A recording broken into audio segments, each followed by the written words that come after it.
What is going on, everybody? Today we are at the Utah International Auto Expo. We're going to check out some new cars and review some of the latest models. So without further ado, let's get started. Okay, so this is the all-new 2023 Dodge Hornet, and it's brand new here for 2023. They've never had this model before, although they've used that nameplate on previous vehicles, just never in a subcompact crossover. And the question I have, which I'm sure a lot of you are wondering, is does this vehicle stand up to the Dodge brand name? You know, one that's known for ultra high performance, high horsepower, muscle cars, and everything from the Dodge Chargers, Challengers, even the Durango. Well, that's what I'm going to be trying to answer in today's video. The first thing I want to address is the powertrain, because when it comes to that, it does actually kind of stand up to the Dodge name. There's two trim options available, the GT and the RT.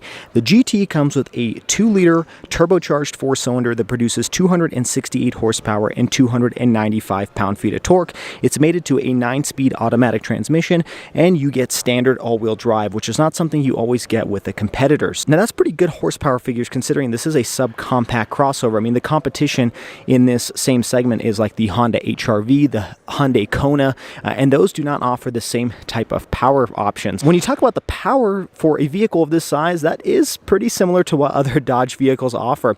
Now, the second option is an RT, which is a plug-in hybrid version that actually has a pretty interesting powertrain. You're looking at a 1.3-liter 4-cylinder engine that produces 288 horsepower and 383 pound-feet of torque with a 15-kilowatt battery. Now, that is mated to a 6-speed automatic transmission, and all-wheel drive is standard again. Now, you do get 30 miles of all-electric range if you do get the RT. That is pretty unique and different because, again, for a vehicle of this size, not even vehicles larger than this size like the Toyota RAV4 or Honda CR-V have this same type of power. So that is pretty impressive and very similar to other Dodge models. Now, there is going to be a third trim level called the GLH, which is a goes like hell, and that is a nameplate used in previous vehicles as well, previous Dodge brands, I believe from the 1980s. And we don't really know the power specs for that vehicle, but it'll be interesting to see. This over here, like you can see on the screen, is the GT. So this is the 2-liter turbocharged 4-cylinder. And, you know, the one thing that I will complain about with this vehicle is the exterior styling. I really like how it looks, but this thing shares the exact same components and subframe as the Alfa Romeo Tonale, which this is kind of the same family. You know, this is all under Stellantis's brand. And the one complaint I have with that is this thing looks great as an Alfa Romeo, but I'm not sure if it really matches the Dodge brand because, you know, this thing just doesn't look as aggressive as some of the other Dodge vehicles like the Challenger over there in the back. So that is one thing that I will complain about it, although it is a good looking vehicle. If you slapped an Alfa Romeo badge on it, you know, I wouldn't have really any complaints. This vehicle is built in Italy, and so keep that in mind because the interior does have very, very similar Alfa Romeo traits. So starting off with the door panel, this is a rubberized soft touch material. Door panel is pretty simple overall. You do have a Harman Kardon audio system here. The seats do look pretty nice. They are leather wrapped, and I know some trim levels have a little bit of red accents in here as well.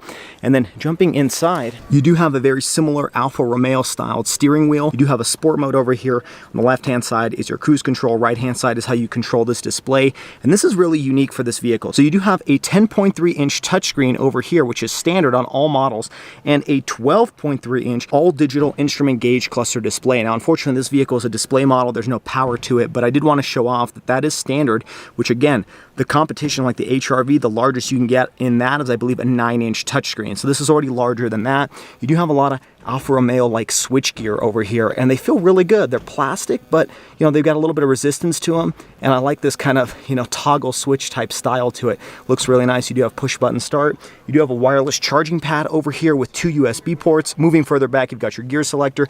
You do have your volume controls. You do have a parking brake as well. You do have your parking sensors down here, and then a center arm console, which is kind of small, but again, this is a subcompact SUV or crossover. 2 cup holders, and there's a look at what the passenger side looks like. The vents look pretty cool, but now let's jump into the second row. Okay, jumping back here, a little bit tight in terms of legroom, but this seat is moved pretty far back, so this is pretty common amongst subcompact crossovers. You do have 2 air vents back there with USB ports, and then this one does not have a sunroof, but I believe you can get that as an option.